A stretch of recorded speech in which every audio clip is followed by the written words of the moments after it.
Productivity in Syntax. Jadi materi ini akan membahas mengenai produktivitas morfologi, pembentukan kata, dan sintaks pembentukan kalimat. Jadi dalam morfologi, pembentukan kata itu masih bersifat produktif secara formal, tetapi tidak bersifat semantik. Artinya, sebuah kata baru dapat dibentuk menurut aturan, tetapi mungkin tidak memiliki makna yang umum atau logis. For example, yang memiliki akhiran ion, yang sering digunakan untuk membentuk sebuah kata benda dari kata kerja. For example, permit to permission. Namun tidak sebuah kata kerja itu dapat diubah menjadi kata benda, sehingga menunjukkan bahwa produktivitas morfologinya itu terbatas. Dan untuk contoh sinteks, konstruksi dua objek dalam sebuah kalimat. Jadi beberapa kata kerja dapat menggunakan dua objek secara produktif. For example, they give us a present.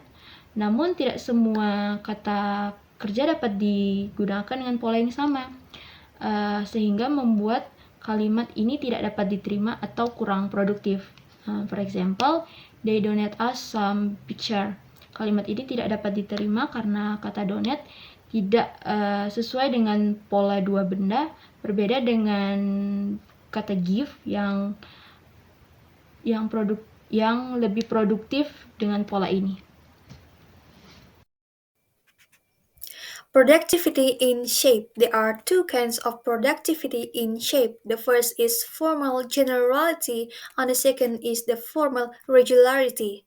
The formal generality is a derivational process, is the characteristics of exploiting all or nearly all potential bases without idiosyncratic gaps. For the example is the suffix ness. It is more formally general than the suffix it or the suffix th.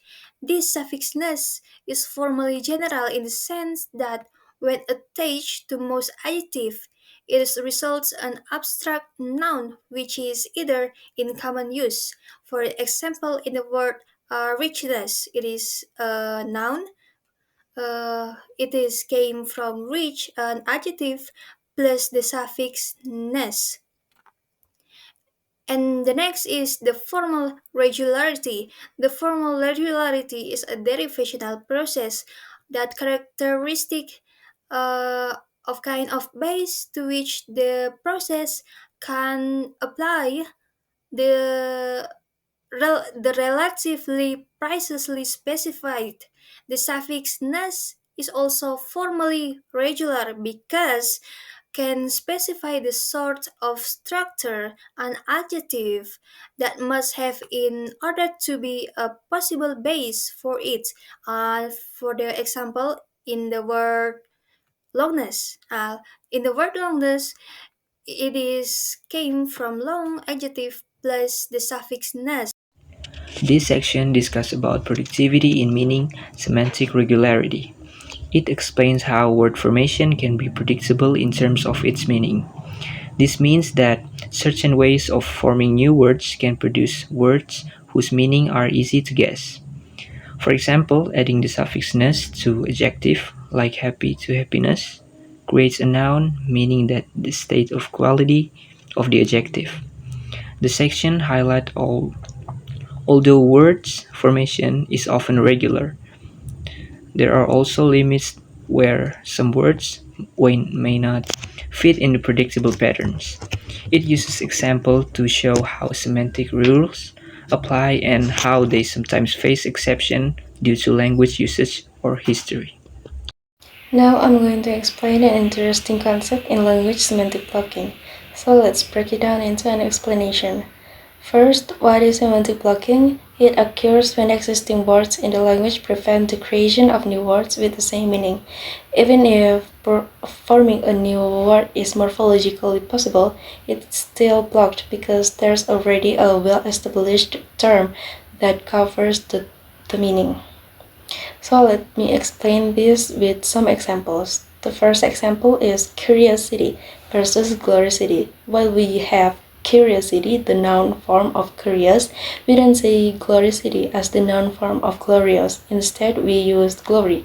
Here, glory blocks the formation of gloriosity because glory is already standard and recognized word.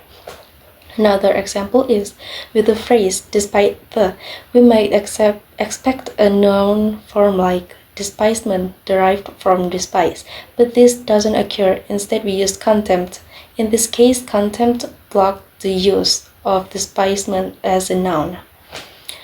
Semantic blocking is similar to a phenomenon called suppletion. In suppletion, an irregular form completely blocks the use of regular form. There are two types of blocking, inflectional blocking and derivational blocking. Inflectional blocking is absolute. For example, we use went as the past tense of go, so goed is blocked from appearing in English. Derivational blocking is more flexible. For example, while glory blocks gloriosity, we might still see words like gloriousness appear occasionally. The other cases of semantic blocking, let's look at some additional cases.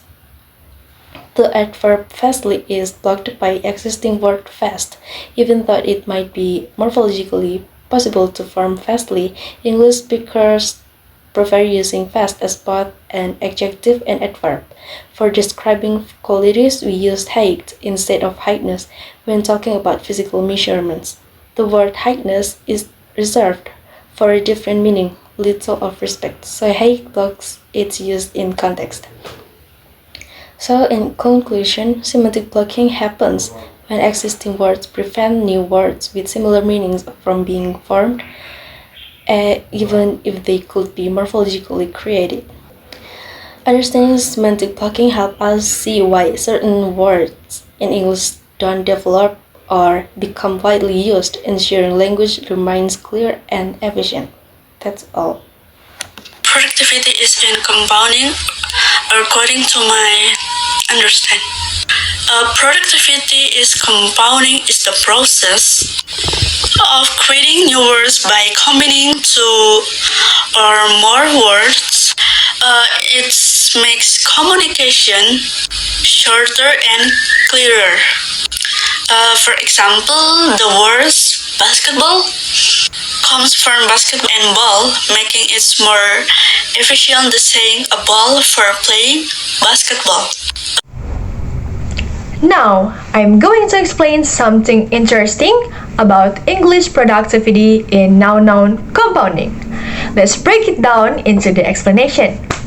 First, I will tell you about what is noun-noun compounding. So, noun-noun compounding is when we take two nouns and combine them to make a new word. For example, in English, we can easily create new nouns by combining words that haven't been used together before. This makes noun-noun compounding very productive because people can mix almost any two nouns to describe new ideas or things. Now, there are two types of noun-noun compounds. The first one is primary compounds, and the second one is secondary compounds. Let me explain these two types clearly. The first one is primary compounds, or root compounds, are a combination of two nouns, but their meanings are not always obvious from the words themselves. You need extra context or knowledge to understand them. For example, take the word hairnet. It's not a net made of hair, but a net used to cover hair. Or mosquito net. It's a net for keeping mosquitoes away, not something made of mosquitoes. So, primary compounds can be tricky because their exact meanings are unpredictable without some extra knowledge about the world.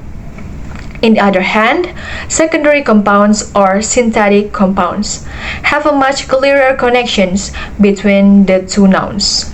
Usually, the first noun functions as the object of the action implied by the second noun.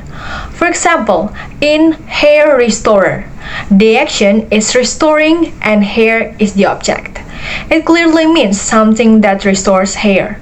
Other examples include sign rider, which means someone who writes signs, crime prevention, which refers to stopping crimes, wish fulfillment, which means making wishes come true, even for trickier ones like machine washing. It still makes sense when you think about it. Washing down with a machine. Or globetrotter, which means to describe someone who travels around the globe. So, to sum up, primary compounds have meanings that are harder to guess, like hairnet or mosquito net. Secondary compounds are more logical and easier to understand, like hair restorer or sun rider. Mosquito net. Secondary compounds are more logical and easier to understand, like hair restorer or sun rider. English allows us to be creative with compound nouns, which is why noun compounding is so productive and widely used. That's all for today. Thank you!